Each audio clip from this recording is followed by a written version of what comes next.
اللهم من قرأ الفاتحة بسم الله الرحمن الرحيم الحمد لله رب العالمين الرحمن الرحيم مالك يوم الدين إياك نعبد وإياك نستعين اهدنا الصراط المستقيم صراط الذين أنعمت عليهم غير المغضوب عليهم ولا الضالين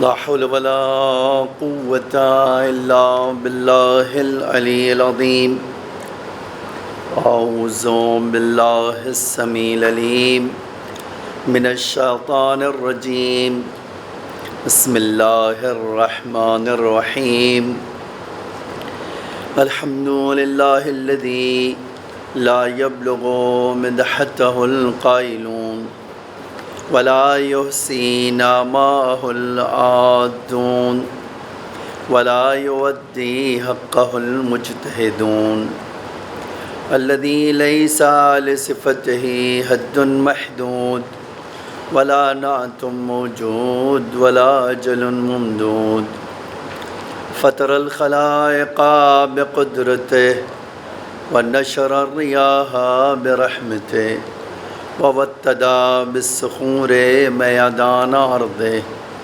ثم الصلاة والسلام والتحية والإكرام على بشير النذير والسراج المنير حبيب إله العالمين أبي القاسم المصطفى محمد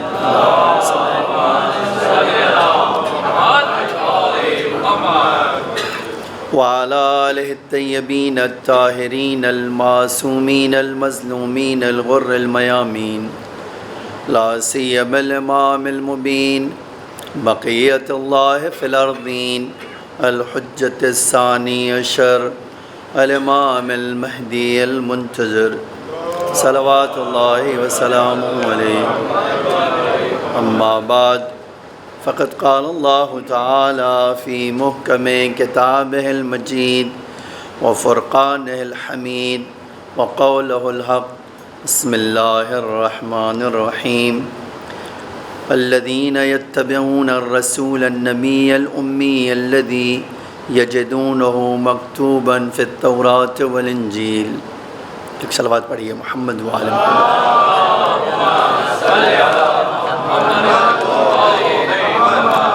ایک سورہ یا محمد وآل محمد صلوات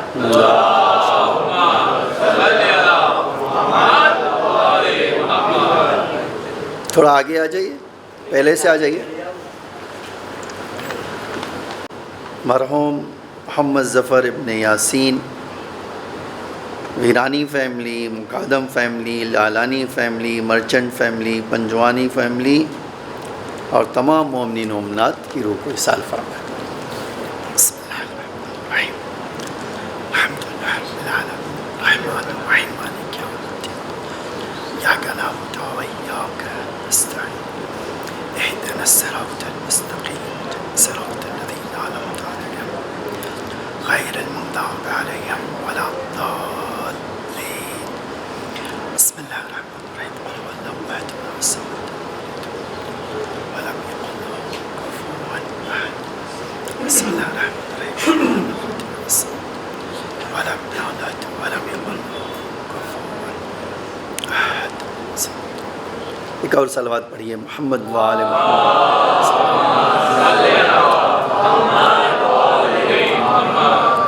سورہ اعراف 157 نمبر کی آیت آپ مسلسل سماعت سنتے آ رہے ہیں، جس میں اللہ ارشاد فرماتا ہے الذین یتبعون الرسول النبی الامی، وہ لوگ جو میرے رسول کو فالو کرتے ہیں جو آسمان سے سیکھ کر آیا۔ الذین یجدونہ مکتوبا فی التوراۃ والانجیل، جس کا ذکر توریت میں بھی ہے اور انجیل میں بھی ہے۔ پھر اللہ اس کی خصوصیت بتاتا ہے یامرہم بالمعروف وینہاہم عن المنکر، وہ رسول میرا ان کو اچھائی کی طرف لے جاتا ہے، اچھائیوں کا حکم دیتا ہے اور برائیوں سے روکتا ہے۔ وَيَضَعُ عَنْهُمْ إِصْرَهُمْ، اور ان کے وجود پر جو بوجھ ہے، جو سنگینی ہے، اس کو ہٹاتا ہے، اس کو ہلکا کرتا ہے۔ اور جو میرے موضوع سے وَالْأَغْلَالَ الَّتِي كَانَتْ عَلَيْهِمْ، اور ان زنجیروں کو کھولتا ہے جو انسانوں کے وجود پر پڑی ہوئی ہے۔ پھر اللہ کہتا ہے أُولَئِكَ هُمُ الْمُفْلِحُونَ، یہی لوگ آزاد ہیں، یہی لوگ کامیاب ہیں۔ عزیزان گرامی، ہماری بات جو چل رہی تھی کہ ہم آزادی کو، آزادی امام حسین نے جو سکھایا ہمیں، وہ آزادی اور دنیا کی آزادی میں بہت فرق پایا جاتا ہے۔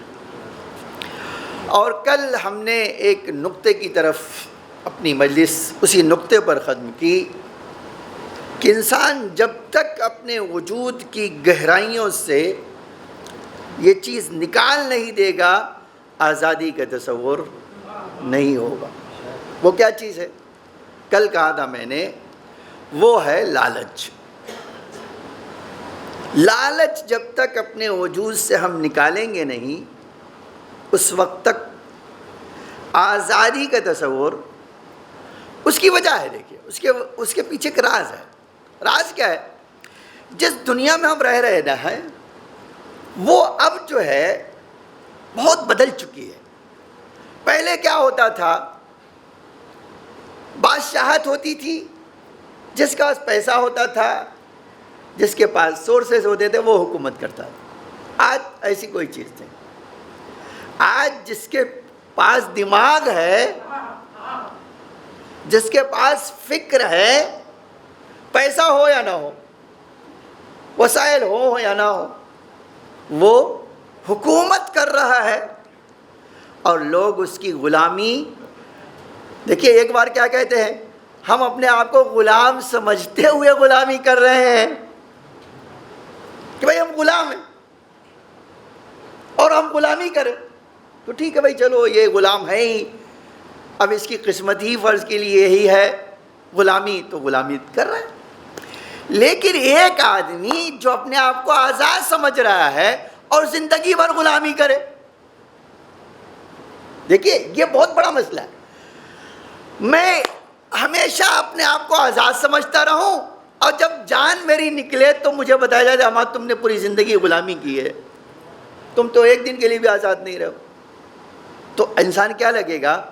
میں ہار گیا، میں کامیاب نہیں ہو سکا، مجھے آزاد ہونا چاہیے تھا اور مجھے پتہ بھی نہیں چلا اور میں یوز ہو گیا، ہے نا۔ آج آنا چاہتا ہوں، ایک بحث شاید آج نہ پہنچ سکوں، کل انشاءاللہ اس کے بارے میں، لیکن آج اس کا مقدمہ ضرور آپ کے سامنے عرض کرتا ہوں۔ کبھی آپ سوچتے ہیں کہ جو قرآن ہمیں اللہ تعالیٰ نے آزادی کا سبق اور پاٹھ پڑھانے کے لیے بھیجا تھا، کیا ہم نے اس قرآن سے آزادی کا سبق سیکھ لیا؟ یا اب تک ہم نے قرآن تو چھوا ہی نہیں ہے، ٹچ ہی نہیں کیا ہے؟ اچھا دیکھیے، قرآن پڑھنے والے تین طرح کے لوگ ہیں۔ ایک وہ ہیں جو موقع ملا تو عربی ایک آدھ پیج پڑھ ہی لیں گے۔ ایک وہ ہیں جن کو خالی قرآن کی ہوا چاہیے، ان کو قرآن پڑھنا ہی نہیں ہے۔ وہ خالی کب ان کو قرآن چاہیے؟ جب گھر سے باہر نکل رہا ہوں، اماں ان کو ایک ہوا دے دے، بیٹا قرآن کی ہوا تمہیں لگ گئی ہے، ٹھیک ہے۔ یہ ایک طرح کے لوگ یہ ہیں۔ تو ایک وہ ہے جو قرآن پڑھتا تو ہے، قرآن پڑھتا ہے، لیکن قرآن سے ہدایت ہی طلب نہیں کر پا رہا۔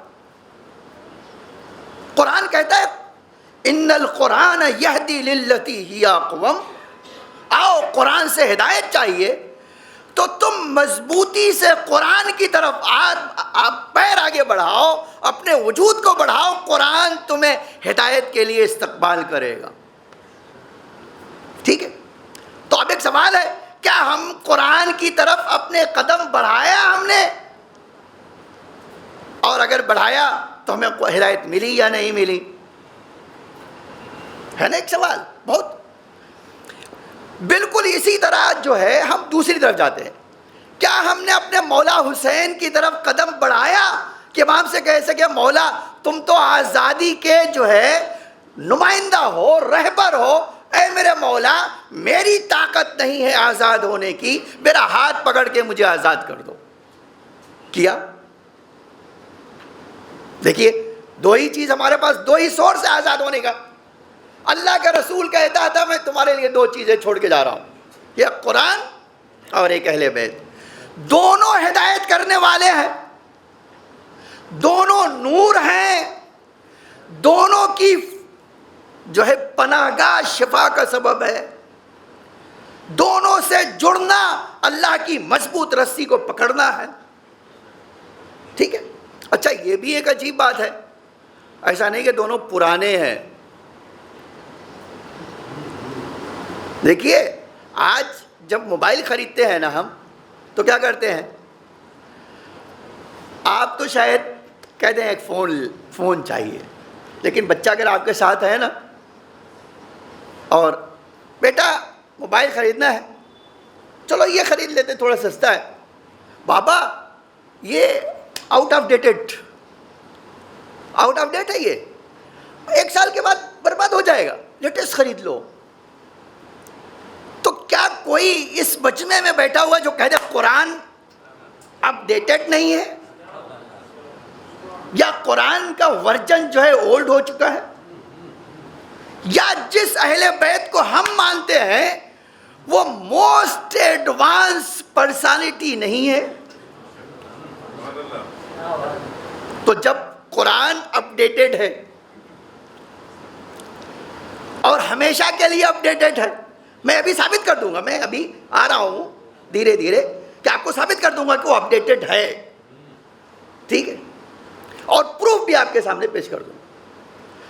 اور جس امام کو مانتے ہیں وہ بھی، آپ کی زبان ہے میری زبان، لیٹسٹ ورژن ہے اور قیامت تک رہے گا لیٹسٹ. ٹھیک ہے؟ تو جس کے پاس یہ موسٹ ایڈوانس ٹیکنالوجی ہو اس کو غلامی زیب نہیں دیتی، بقیہ کسی کو بھی غلامی زیب دیتی ہو، لیکن اہل بیت اور ثقلین کے ماننے والوں کو غلامی زیب نہیں دیتی. اب میں آنا چاہتا ہوں، قرآن نے جو واقعات، جو اسٹوری بتائی ہے، قرآن کی اسٹوریز بڑی بہت ساری اسٹوریز ہے. آپ اگر آج مکمل کتابیں لکھی گئی اس ٹاپک پہ، قرآن اسٹوریز آف قرآن، آپ عربی انگلش ہر زبان میں. اب میں آپ سے ایک سوال کرتا ہوں، جناب موسیٰ اور فرعون کی اسٹوری کیا ہے؟ اگر آپ تاریخی جائیں نا 2500 سال سے زیادہ ہو گیا،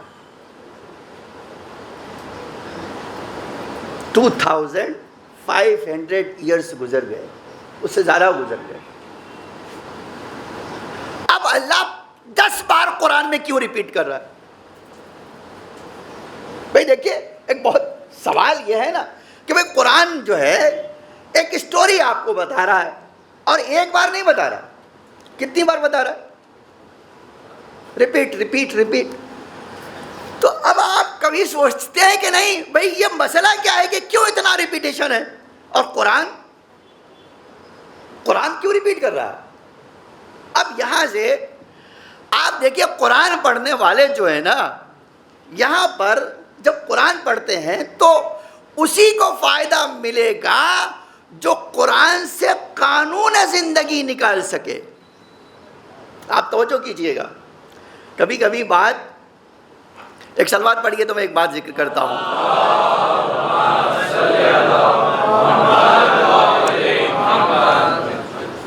دیکھیے کبھی آپ کو لگتا ہے کہ بہت بھاری بات ہو گئی، سنگین بات ہو گئی.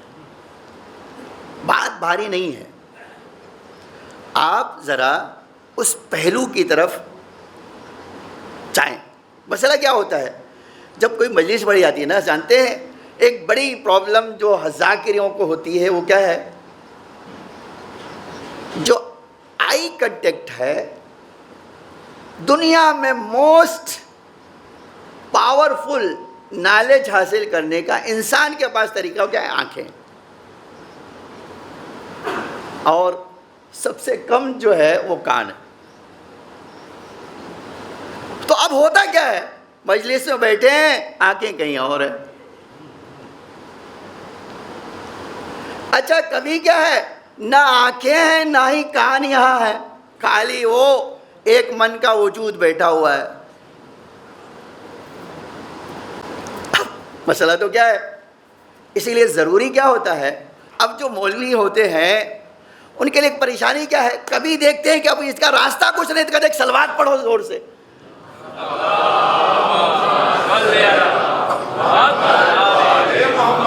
اس سے دونوں مقصد ان کو مل جاتا ہے.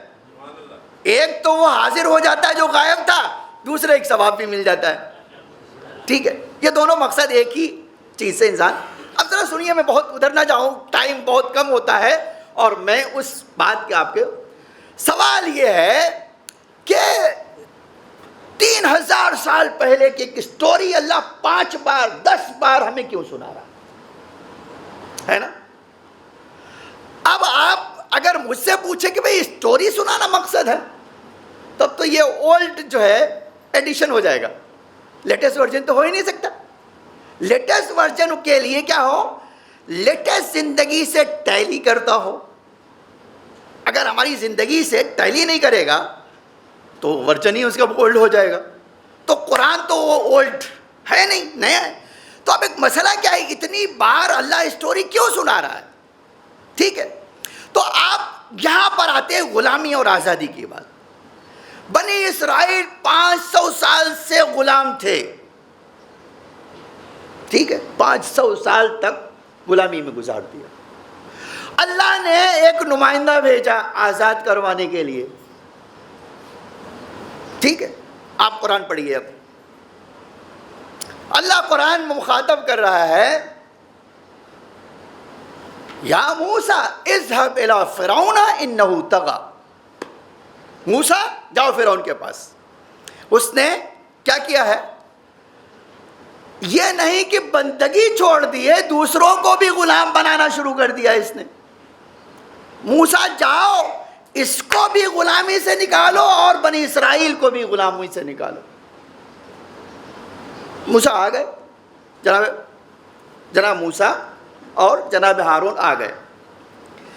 اب جب آ گئے، سامنے آ گئے، اس کے دربار میں پہنچ گئے، اور پہنچنے کے بعد سیدھا ہی کہا، اے فرعون میری قوم کو چھوڑ دو، ان کو آزاد کرو، مجھے ان کو تمہاری غلامی سے آزاد کروانا ہے اور اللہ کا بندہ بنانا ہے.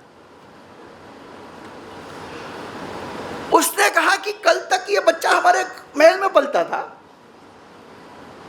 آج آیا ہے کہہ رہا ہے کہ یہ سب کو چھوڑو، آزاد کرو، تمہاری غلامی نہیں چلے گی ان کو.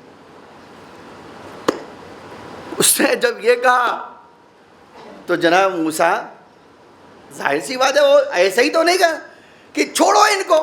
کہا موسیٰ کل تک تم ہماری آغوش میں پلے تھے، آج کیا ہوا کہ تم ہماری خدائی چھوڑنے پہ تیار ہو؟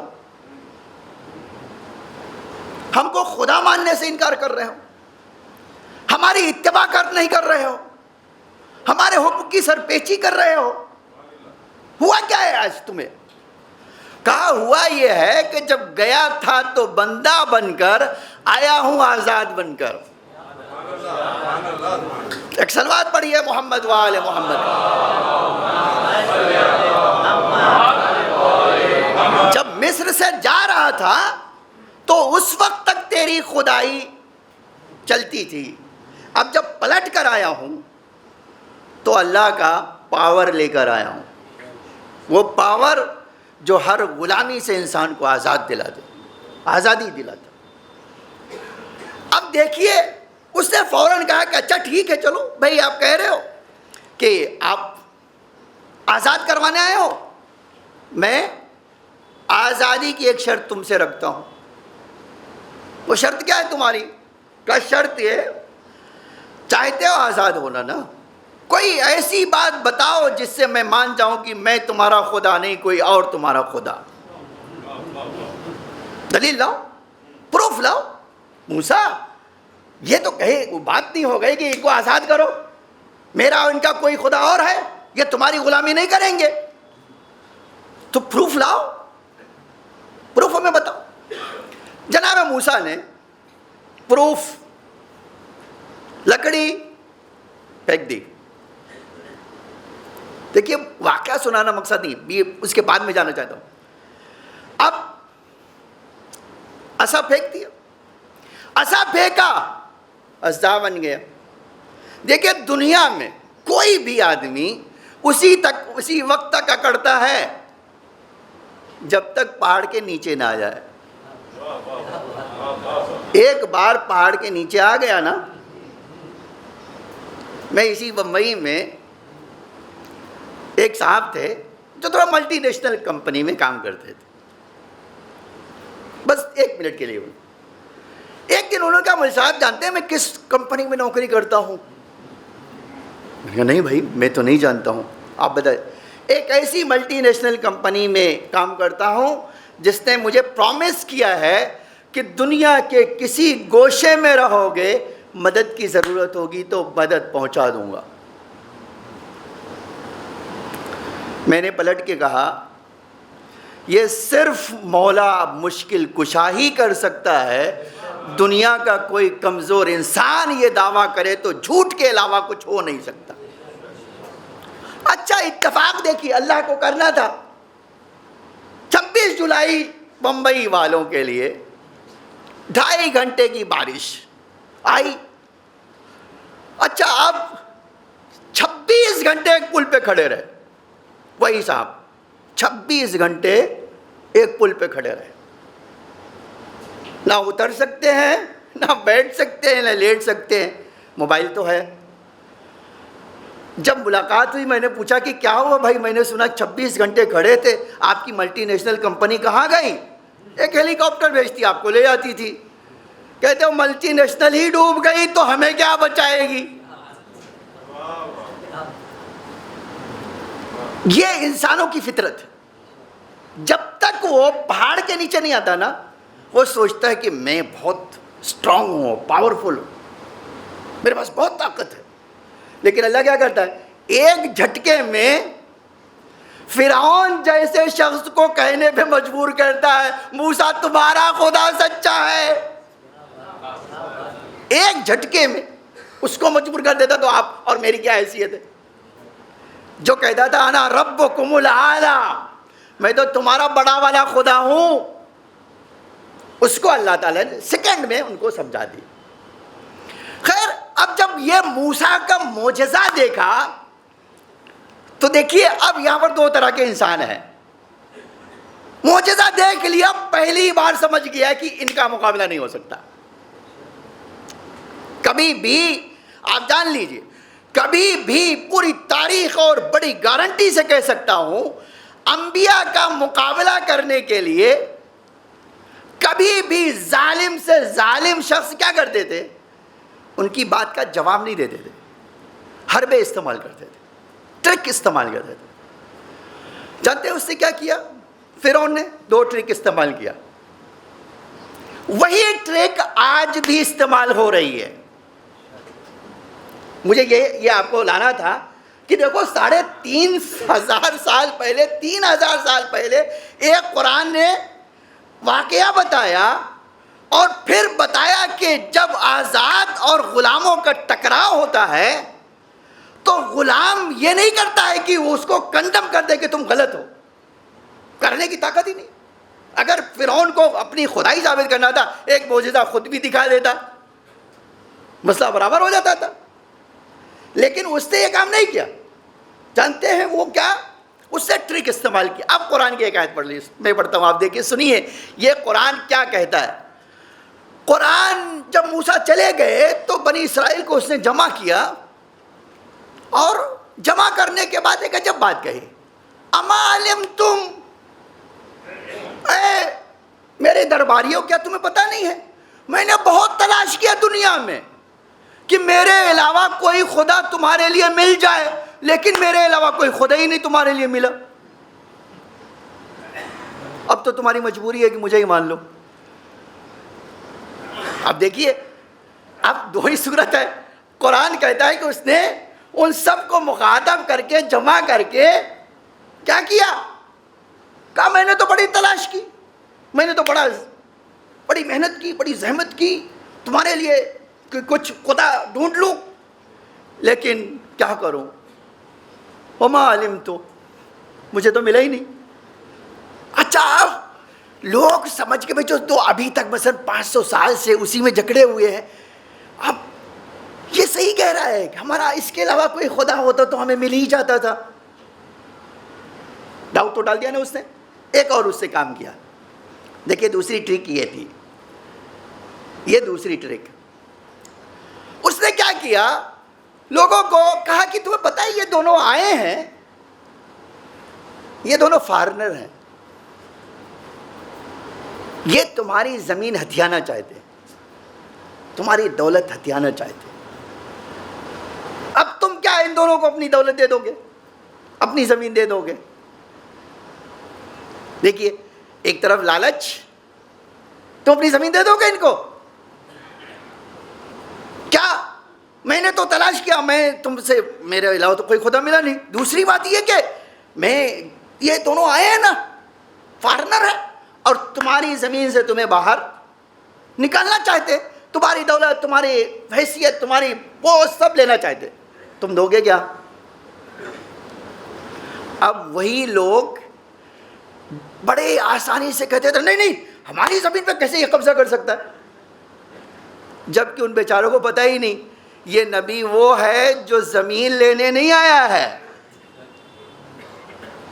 اس کو تو آپ کو زمین لینے سے کچھ لینا ہی دینا نہیں ہے، اس کو تو آپ کے خزانے سے کوئی دلچسپی ہی نہیں ہے، اس کو تو آپ کی غلامی سے سارا کاروبار ہے۔ کہتا بھائی دنیا کی غلامی چھوڑو، اللہ کی غلامی استعمال کر لو، ہے نا؟ اب یہ واقعہ میں نے کہا 10 بار 5 بار ریپیٹ ہوا۔ جنگ جہانی، سیکنڈ ورلڈ وار جب ہوئی نا، تو آپ نے اور میں نے بھی، ہم نے تو نہیں آپ کہنا، لیکن ہماری قوموں نے یہ کام کیا۔ آج ساری دنیا کے 5 لوگ ویٹو، 5 ملک ویٹو ہیں۔ اس کا مطلب ویٹو کا مطلب کیا ہوتا ہے؟ اس کا مطلب ہے کہ دنیا میں جو آپ خالی کہہ دیں وہی سچ ہے، بقیہ جو کہے وہ غلط، یہی تو مطلب ہوتا ہے۔ اچھا، وہ ہمیں بتائیں گے کون حکومت تمہارے اوپر کرے، وہ ہمیں بتائیں گے نا کہ وہ ہمارے لیے ایک چیز فورس کر دیں اور آپ کو کیا ہے، سر جھکا کے مان لیجئے، تو آزادی کہاں؟ تو ویٹو ملنا ہی ان کو اس بات کی دلیل تھی کہ دنیا کو آپ غلام سمجھ رہے ہیں۔ اگر آپ آزاد کی بات کرتے تو یہ مسئلہ ہی نہیں آتا تھا۔ تو آج آپ دیکھیے بڑی آسانی سے کیا کیا ہے لوگوں نے، ساری دنیا کو غلامی کی زنجیر میں جکڑ لیا، ساری دنیا کو۔ کیسے؟ ایک چیز میں آپ کے سامنے لے آتا ہوں، وہ کیا ہے کہ ایک چیز جو نعرہ آج بھی چلتا ہے، ہر جگہ چلتا ہے، ترقی، اچیومنٹ، کیریئر۔ آپ نے کبھی سنا ہے یہ سب؟ تو سب آپ روز سنتے رہتے ہیں بھائی کیریئر، اچیومنٹ، ڈیولپمنٹ اور ترقی، اس طرح کے لفظ تو آپ روز سنتے رہتے، لیکن کبھی یہ سوچا کہ بھائی ڈیولپمنٹ کیا ہے؟ ڈیولپمنٹ یہ کہ سڑکیں چوڑی ہو جائے، ڈیولپمنٹ یہ کہ محل میں آپ رہنے لگے، تو ڈیولپمنٹ کیا ہے؟ ڈیولپمنٹ یہ ہے کہ آپ جس طرح جو ہے انسان ہیں، بقیہ لوگوں کو بھی انسان بنائیں اور انسان بنانے میں مدد کریں۔ یہ کب ہوگا؟ جب دو چیز آئے، ایک عدالت، سب کو انصاف مل جائے اور سب کا حق مل جائے۔ یاد رکھیں دنیا میں یہ کبھی ہوا ہی نہیں کہ سب کے ساتھ انصاف ہو سوائے علی کے۔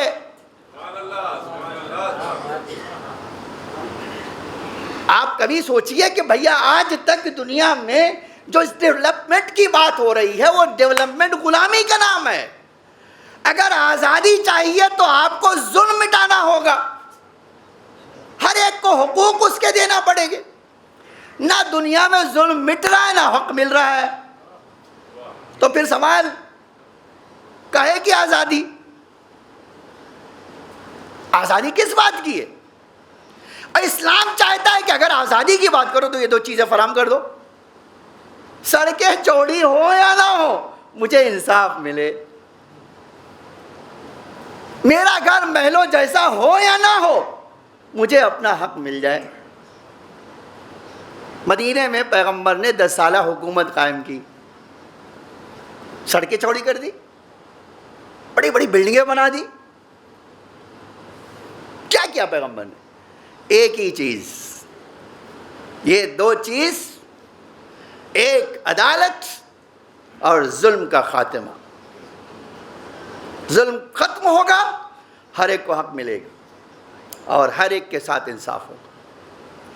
آج آپ اسی دنیا, اسی لیے کہ قرآن کے جتنے بھی واقعات ہیں نا, اب میں ایک اسی کا فارمولہ سناتا ہوں جس میں آزادی کا پیغام دیا. دیکھو کتنی عجیب بات ہے, یہ ٹرک آپ قرآن سے سیکھ سکتے ہیں. قرآن کہتا ہے دیکھو کوئی بھی انسان ہمیشہ زندہ رہنا چاہتا ہے تو دولت زندہ نہیں رکھے گی, ٹھیک ہے؟ آج آپ دولت زندہ نہیں, پاور زندہ نہیں رکھے گا اس کو, تو کیا زندہ رکھے گا؟ عجب جملہ قرآن کا ہے, ما ينفع الناس ويمكث في الارض. جو جتنا انسانوں کے لیے فائدہ مند ہوگا وہ اتنا زمین میں باقی رہے گا. دیکھیں یہ آزادی کا پیغام ہے. تم غلام نہ بنو, دوسروں کو فائدہ پہنچاؤ. ایک جگہ میں نے واقعہ پڑھا, آپ بھی سن لیجئے, بڑا انٹرسٹنگ ہے, یہ چھوٹا سا ہی ہے لیکن بہت انٹرسٹنگ ہے, ٹھیک ہے؟ اچھا, اس طرح کی بہت ساری اسٹوری ریئل میں بھی ہے, اس طرح کی چیز. وہ کیا کہ ایک جگہ سے کوئی آدمی جا رہا تھا, کوئی صاحب سفر کر رہے تھے, تو انہوں نے کیا کیا, کھانے کی چیز کوئی لے لی. اچھا, انسان آج بھی کہیں سفر کرتا ہے تو کھانے کی چیز لے ہی لیتا ہے, زیادہ سفر تو ہر انسان لے لیتا ہے. اب دوسرا آدمی ملا, اس کے پاس زیادہ سفر نہیں ہے, اس کے پاس راستے کے لیے کچھ نہیں ہے. تو اب جو ہے پہلے صاحب کے پاس ہے, دوسرے صاحب کے پاس نہیں ہے. اسلام کیا کہتا ہے؟ اسلام تو یہاں پر یہ کہتا ہے کہ آپ اگر آپ کے پاس ہے تو ایک بھوکا ہے تو آدھی روٹی اس کو کھلا دو, آدھی کھا لو, یہ انصاف ہے. حتیٰ یہ تک کہتا ہے کہ اگر جانور پیاسا ہو اور وضو کے لیے پانی ہو تو تم تیمم کر لینا, اس کو پانی پلا دینا. یہ آزادی ہے تمہارے لیے, ٹھیک ہے؟ اچھا, اب یہ بندہ جس کے پاس تھا کھانے کو اور وہ, تو اب جو ہے اس نے کیا کیا, دیکھا کہ تھوڑی دیر کے بعد بھوک اور پیاس جب, تو وہ رونے لگا. بندہ بھوکا ہے آدمی, تو کچھ سمجھ میں نہیں آیا تو رونے ہی آنے لگا. تو یہ آدمی تھوڑی دیر, کیوں رو رہے ہو؟ کہا کہ میں بھوکا ہوں, پیاسا ہوں. تو اب پھر سے جو ہے تھوڑی دیر یہ بیٹھے تھے کہ خود بھی رونے لگے, خود بھی یہ رونے لگے. تو اس نے پوچھا جو بھوکا تھا, تم کیوں رو رہے ہو؟ اس نے کہا کہ میں تو تمہارے لیے رو رہا ہوں, میں اپنے لیے نہیں تمہارے لیے رو رہا ہوں. تو اس نے کہا کہ بھائی ہم دونوں نہ روئیں, ایک کام کر سکتے ہیں, دونوں نہ رو.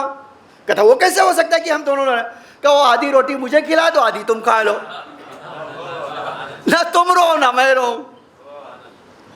ٹھیک ہے.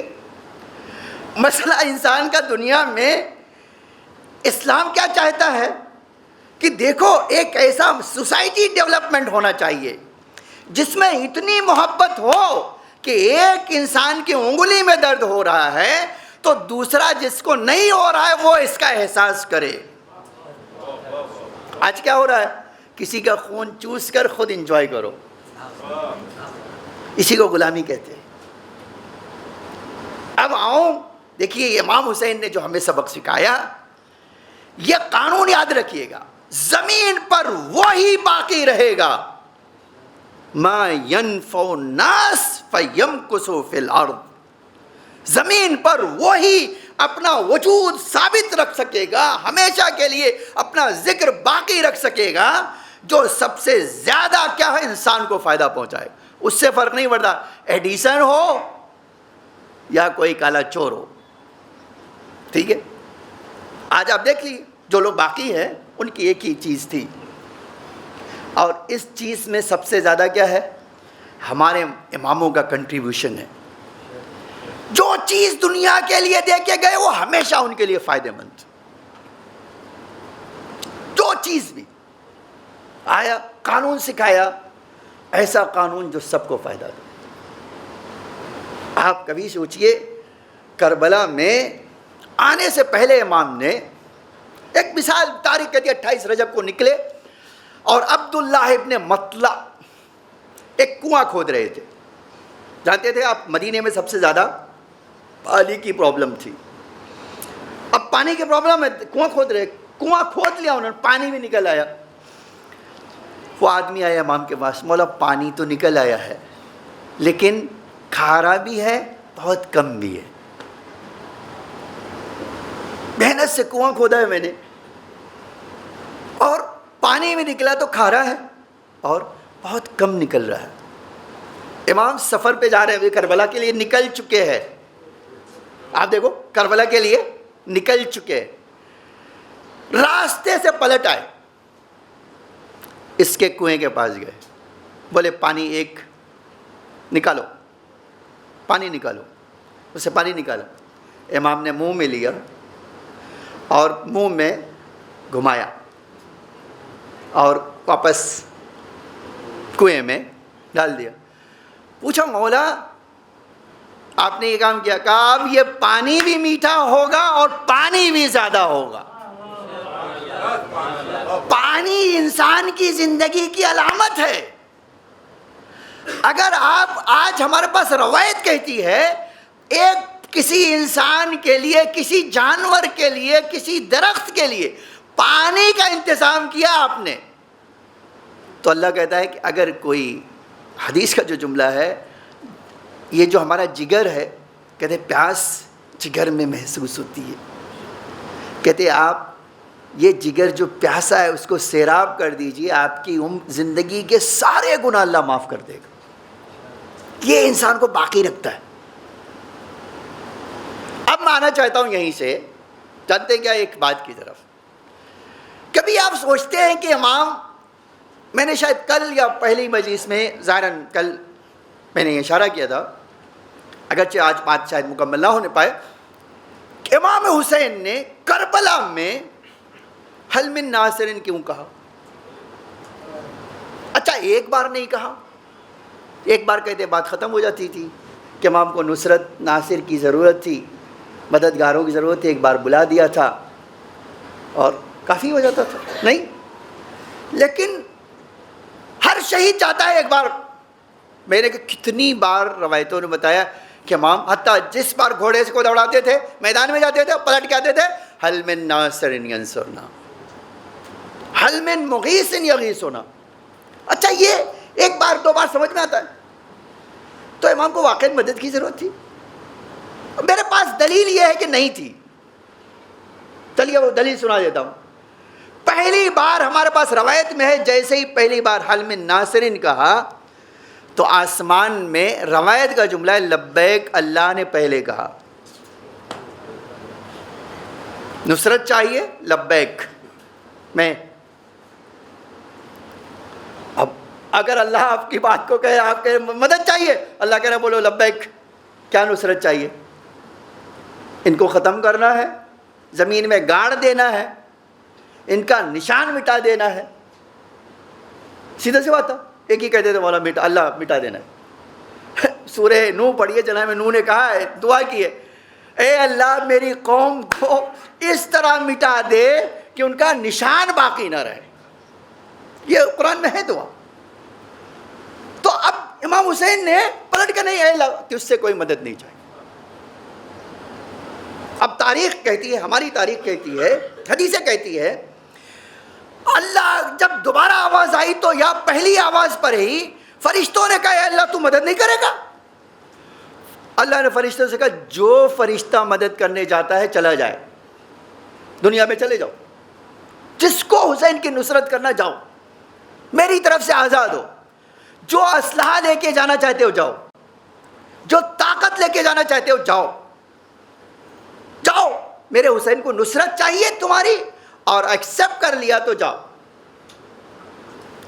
اب آپ، ہماری تاریخ کہتی ہے پوری کربلا فرشتوں کے جھرمٹ سے سج گئی. ہر فرشتہ ہاتھ میں لے کے کہہ رہا ہے، حسین بتاؤ کس کو مارنا ہے، کس کے وجود کو زمین سے پاک کرنا ہے. امام نے فرمایا، نہیں مجھے کسی کی ضرورت نہیں. تو اب تو یہ عجیب بات نہیں ہے، ایک طرف سے آپ مدد کے لیے بلا رہے ہو اور دوسری طرف سے جواب اس کا قرآن نے دیا. میں نے شاید کل آیت وہ پڑھی، من یقرض اللہ قرضا حسنا، کون اللہ کو قرض حسنا دے گا؟ جس کے پاس نوٹوں کی گڈیوں نہیں، خزانوں کے خزانے ہوں. آپ کہیں میں آپ کو قرضہ دینے آیا ہوں، تو لوگ ہنسیں گے نہیں؟ یہ دیکھو چند نوٹ رکھے ہوئے ہیں تو پاکٹ گرما رہی ہے، کہہ رہے ہیں کہ آپ کو قرضہ دوں گا، اور یہ نہیں دیکھتے اس کے پاس تو خزانے ہی خزانے ہیں. تو جس کے پاس ہر خزانہ ہو اس کو آپ قرضہ کیا دیں گے؟ جواب قرآن نے واپس دیا، کہا مجھے قرضہ لینا نہیں ہے، تمہیں وجود میں تمہارے برکت عطا کرنا ہے. قرضہ تو بہانا ہے، ورنہ تمہارے مال کو بڑھانا ہے. تو کبھی کہا جاتا ہے کچھ اور مراد کچھ لی جاتی ہے. یہی حال بالکل آقا حسین کا ہے. فرمایا حل من ناصر، لیکن دیکھا غلام تو ہزاروں ہیں، ان کی غلامی سے نجات دینے کے لیے کوئی ہاتھ چاہیے. امام نے کہا حل من ناصرین، آؤ غلامی سے آزاد چاہیے، حسین کی معیت اختیار کرو، آزاد بنو گے.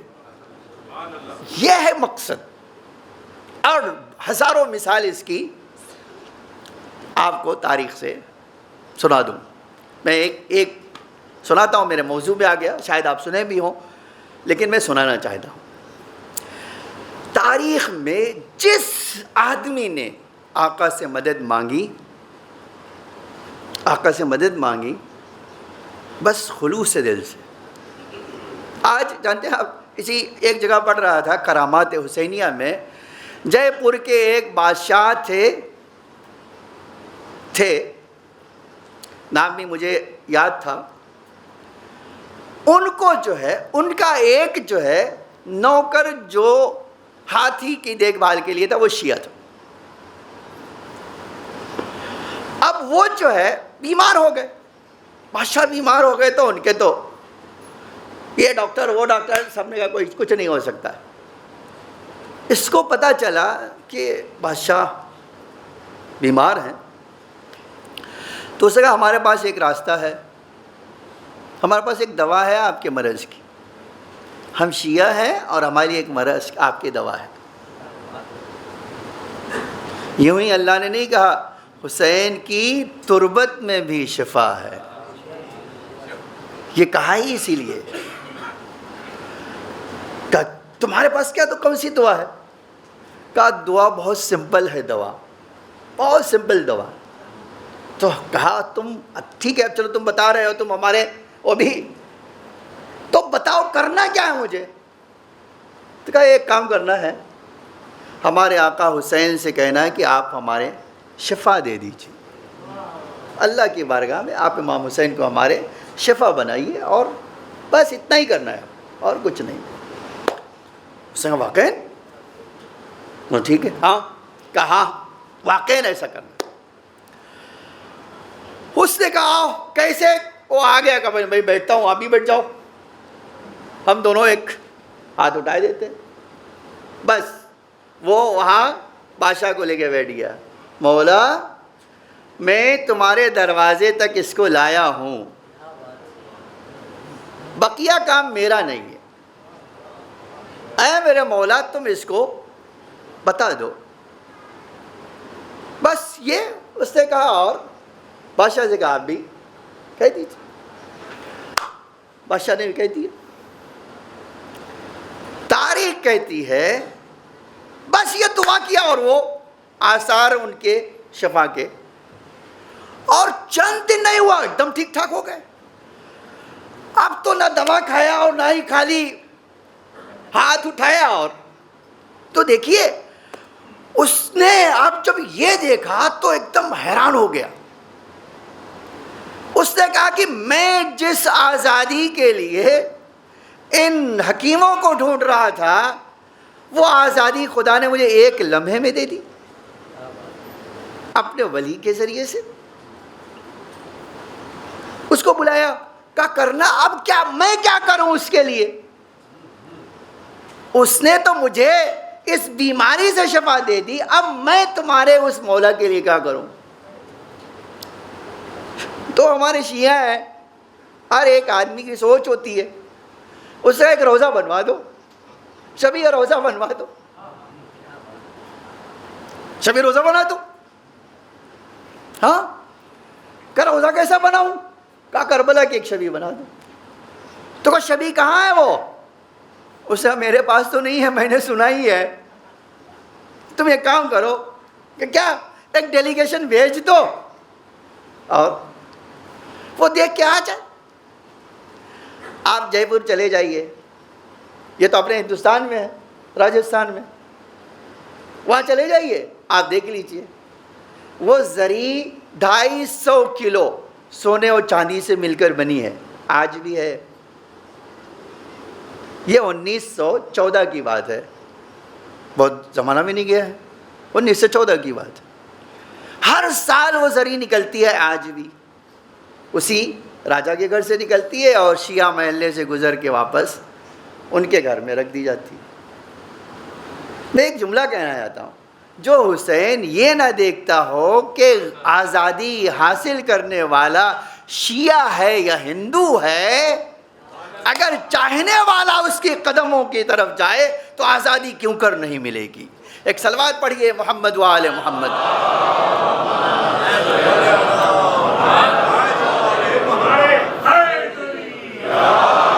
دیکھیے ہر تھوڑا آگے آ جائیے، پھر سے سن رہا ہوں کہ کہہ دیجیے آگے آ جائیں. اب روز تو اچھا نہیں لگ رہا کہ آپ سے کہا آگے آ جائیے. ایک صلوات پڑھیے محمد و آل محمد پر.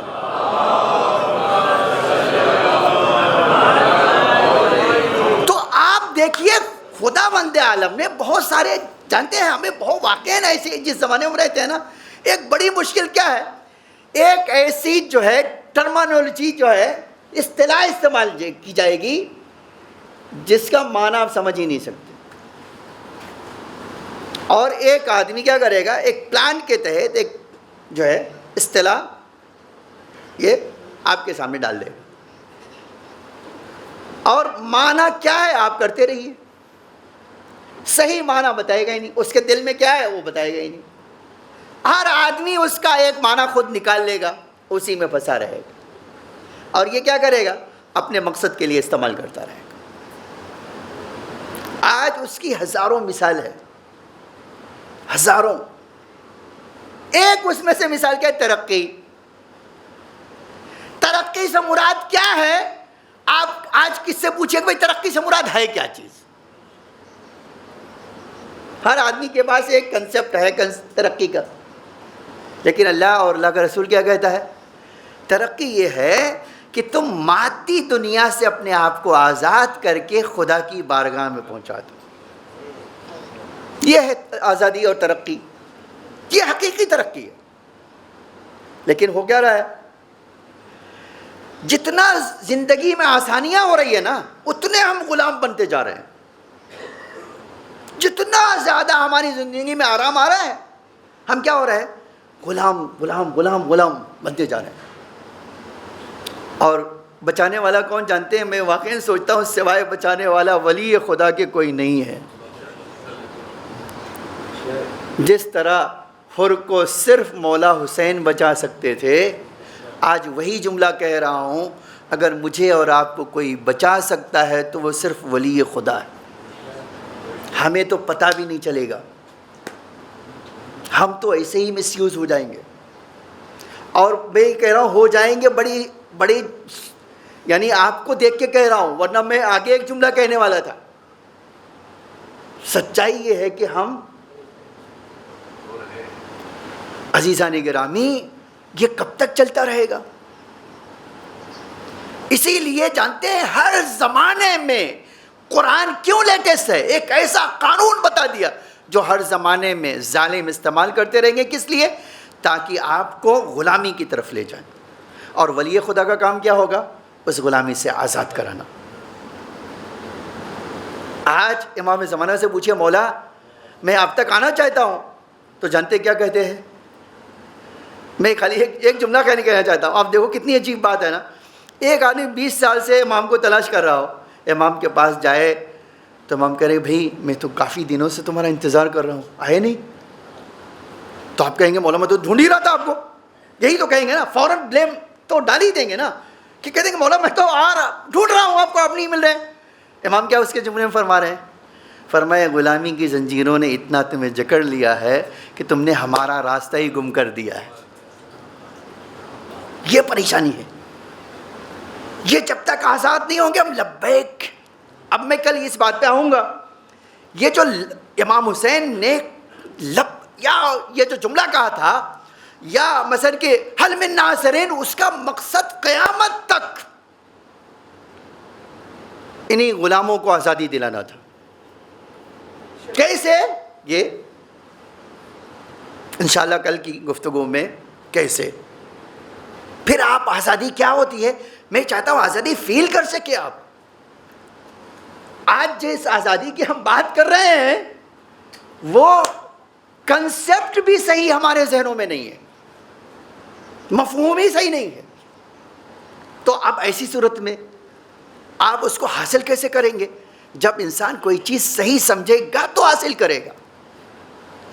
آج جس کو ہم سوچتے ہیں کہ ہمارے لیے قید ہے وہ آزادی ہے، اور جو آزادی ہم سمجھتے ہیں وہ ہمارے لیے قید ہے. تو بات ہی الٹ گئی ہے. جب بات ہی الٹ جائے تو پھر مسئلہ کیسے سیدھا ہو سکتا ہے؟ اسی لیے آج جو امام کی غیبت بڑھتی جا رہی ہے اس کی وجہ یہی ہے. بہت کم لوگ ہیں. کبھی آپ سوچتے 313 اکٹھا نہیں ہو پا رہے؟ ایسا نہیں 313 ہوئے نہیں، اکٹھا نہیں ہوئے. تو اب یہ کیسے مسئلہ حل ہوگا؟ وہ آزادی، وہ آپ کو چیز دوسری عطا کرے گی. اسی لیے ایک جملہ کہہ کے آ جاتا ہوں، بات ختم کر دیتا ہوں، آج اسی جگہ پہ سمیٹ لیتا ہوں. فرمایا جس دن ہمارے شیعوں کے دل جڑ جائیں گے اس دن میں تمہارے سامنے آ جاؤں گا. یہ حدیث کا جملہ ہے. جس دن تمہارے دل اکٹھا ہو گئے. آج ہم دیکھتے ہیں یا نہیں دیکھتے؟ عزیزان گرامی، اسی لیے اماموں نے ہمیشہ غلاموں کو آزادی دی. غلام ایسے تھے جنہوں نے سمجھا آزادی ہوتی کیا ہے، اس لیے ان کو کہتے رہے امام چلے جاؤ. فرمایا مولا جب آرام کا دن تھا تو آپ کے ساتھ رہے، آج کہہ رہے ہو چلے جاؤ. اے میرے آقا آزادی تو یہی ہے جو آپ کے قدموں میں مل رہی ہے، تو جائیں گے کہاں؟ ورنہ آپ دیکھیے ایک تاریخ پڑھیے، جو اسلام کی تاریخ پڑھیں گے آپ تو آپ کو پتہ چلے گا کہ کتنی بری حالت تھی مکے میں غلاموں کی. انہیں کپڑا پہننے کا حق نہیں تھا. آپ جانتے ہیں وہ اوپر کا کپڑا نہیں پہن سکتے تھے، صرف ایک انڈر ویئر پہن سکتے تھے، انڈر ویئر کی جیسی چیز بس. وہ نہیں پہن سکتے کپڑا. ہے غلام ہو تم کو حق نہیں پہننے کا. لیکن ادھر امام آئے، بازار لے کر گئے قمر کو، کہا 2 کپڑے خریدو، 2 کپڑے خریدو. کپڑے خرید کے لائے. امام خلیفہ ہے. ہاں اس وقت یہ بات جو ہے واقعہ امام خلیفہ تھے. اب کپڑے خرید کے لائے تو امام کو دیا وہ کپڑا لے لیا امام نے. تو فرمایا قمبر یہ جو اچھا والا ہے تم لے لو, یہ جو اچھا والا ہے تم لے لو. اسے مولا آپ خلیفہ اور میں غلام, خلیفہ کو اچھا کپڑا پہننا چاہیے یا غلام کو؟ امام نے کہا تم جوان ہو, میں سن رسیدہ ہوں, جوان کو اچھا کپڑا پہننا چاہیے. اب دیکھو امام وقت ہے, خلیفہ ہے, ٹھیک ہے, اور کیا کہہ رہا ہے؟ نہیں تمہیں اچھا کپڑا پہننا چاہیے, تم جوان. ایسا غلام جانتے کیسا آزاد ہوا؟ ایسا آزاد ہوا کہ وہ فیوچر کی باتیں کرتا تھا, فیوچر دیکھتا تھا. یہ ہے وہ مسئلہ جو ہم امام میں وقت کی ہمراہی میں حاصل کر سکتے. عزیزان گرامی, کربلا کی تاریخ میں ایسے بہت سارے کردار ہیں. غلام جتنے بھی امام کے ساتھ آئے نا, آج میں تاریخ آپ کو سناؤں, تاریخ میں ہے کہ چند غلام آئے تھے کربلا میں امام کے ساتھ. ایک غلام جون تھے, صبح عاشور نمودار ہوئی, امام کی خدمت میں پہنچ گئے. مولا میں جاؤں شہادت کے لیے؟ میرے آقا مجھے اجازت دیجیے میں جاؤں, اپنی جان آپ کے قدموں میں نچھاور کر دوں. امام نے فرمایا جون جوان ہو, آزاد کر دیتا ہوں, جاؤ کربلا چھوڑ کے چلے جاؤ, جی لو اپنی زندگی. عجب جملہ فرمایا کہ مولا وہ زندگی کیا جو آپ کے قدموں سے دور ہو جائے. میرے آقا وہ کیسی زندگی ہے جو آپ کو چھوڑ کر چلا جاؤں؟ میرے آقا کل تک میں نے یہ آپ کے قدموں میں زندگی گزاری, اور مولا جتنا میں نے آرام اس گھر میں کیا ہے اب کہاں مجھے آرام ملے گا؟ مولا دوسری بات یہ رسول اللہ کا سامنا ہوگا, میں کیا کہوں گا؟ جون میرے حسین کو تنہا چھوڑ دیا. آقا آپ کے بابا کا سامنا ہوگا, میں کیا کہوں گا؟ میں آپ کے بابا نے پوچھ لیا جون میرے حسین کو پیاسا چھوڑ کر چلے گئے, میرے حسین کی نصرت نہیں کیا تم نے. مولا کہوں گا کیا؟ نہیں مولا آج میں آپ 1000 بار آزاد کر دیں, میں آپ کا قدم چھوڑ کر نہیں جاؤں گا. آپ پھر امام نے عجب کہا جون اچھا ٹھیک ہے نہ جاؤ, لیکن شہادت کی کیا جلدی ہے؟ جب یہ کہا جانتے اس عجب غلام نے ایک عجب بات کہی تھی. اس نے کہا مولا کیوں میں شہادت کے لائق نہیں ہوں؟ میرا رنگ کالا ہے, میرے جسم سے بدبو آتی ہے. مولا میرے خون کا رنگ تھوڑا بدل گیا ہے. تاریخ عجب جملہ کہتی, یہ جملہ کہنا تھا امام نے جون کو سینے سے لگا لیا. جون تم نے کیا کہہ دیا؟ جون تم نے کہا کیا ہے؟ یہ کیسی بات کر رہے ہو؟ جون میں نے تمہیں پتا ہے میرا سجاد بیمار ہے, میرا سجاد غش پہ غش کھا رہا ہے. جون تم جانتے ہو نا میرا سجاد بیمار ہے. آج خیمے کی حالت کیسی ہے؟ میں نے جون تمہیں اس کی تیمارداری کے لیے رکھا ہے, میرے سجاد کو مدد کی ضرورت ہے. لیکن اگر تم کہہ رہے ہو یہ بات, جاؤ میرے سجاد سے اجازت لے لو. اگر سجاد نے میرے اجازت دے دی تو میں بھی تمہیں اجازت دے دوں گا. ارباب عزا, یہ حسین کی غلامی نہیں ہے, یہ غلامی کو آزاد کرنا ہے. تاریخ کہتی ہے وہ پشت خیمہ آیا, پشت خیمہ آواز دی مولا سجاد, مولا سجاد, مولا سجاد اٹھیے. مولا غش سے آنکھیں کھولیے. تاریخ کہتی ہے بار بار آواز سے امام سجاد کی آنکھ کھل گئی. ایک بار پوچھا کون؟ جون, جون بول رہے ہو؟ کہا ہاں مولا میں جون. کہا جون کہو تو کیا بات ہے؟ کہا مولا میں آپ کی بارگاہ میں حاضر ہو چاہتا ہوں. کہا آ جاؤ. حاضر ہوا یہ غلام. جب حاضر ہو کہو جون کیا کہنا چاہتے ہو؟ کہا مولا آقا حسین نے ایک شرط شہادت کے لیے رکھ دی ہے, میرا سجاد اگر اجازت دے گا تو میں تمہیں میدان میں جانے کی اجازت دوں گا۔ مولا آپ بتاؤ، اگر آپ کہو گے تو میں آپ کی خدمت میں زندگی گزار دوں گا، لیکن اے مولا اگر اجازت دو گے تو میں میدان مقتل میں چلا جاؤں۔ ایک بار تاریخ کہتی ہے امام اٹھے، آنکھوں سے آنسو جاری ہو گیا، کہا جان میں اپنے بابا کی نصرت نہیں کر سکتا ہوں تو تم تو کر سکتے ہو، اے جان بے شک جاؤ، میری طرف سے تمہیں اجازت ہے۔ آج میں حسین کا لال یہ کیسے کہہ سکتا ہوں میرے بابا کی مدد نہ کرو؟ جان جاؤ، میں نے تمہیں اجازت دی۔ جیسے ہی اجازت ملی، ارباب اعضاء مقتل کہتا ہے امام کے پاس آئے، خوشی خوشی آئے، مولا میں نے آقا سے اجازت طلب کر لی ہے، میں نے مولا سے مرنے کی اجازت طلب کر لی ہے، مولا اب کیا آپ فرمائیں گے؟ امام نے کہا جون میں نے بھی تمہیں اجازت دے دی۔ اب مقتل کا ایک جملہ سنانا چاہتا ہوں۔ اب جیسے ہی جون آئے، تاریخ نے ایک منظر لکھا ہے، تاریخ لکھتی ہے کہ ادھر جون آئے اور کہا مولا اجازت، کہا ہاں جون جاؤ اجازت ہے۔ اب جب مقتل کی طرف گئے تو عجب جملہ ہے، کہتے تھے اِنَّ حُبَّ الحسین قد اجننی، حسین کی محبت مجھے دیوانہ بنا رہی ہے۔ کپڑے کو پھاڑ دیا، مقتل میں آئے، تاریخ کہتی حملہ کیا، حملہ کرنے کے بعد فوجوں پر حملہ کیا، چند ملونوں کو جہنم واصل کیا، لڑتے لڑتے زخموں سے چور ہو کر میدان کربلا پہ گرے، آواز دی مولا غلام کا آخری سلام قبول کر لو، مولا غلام کا آخری سلام قبول کر لو۔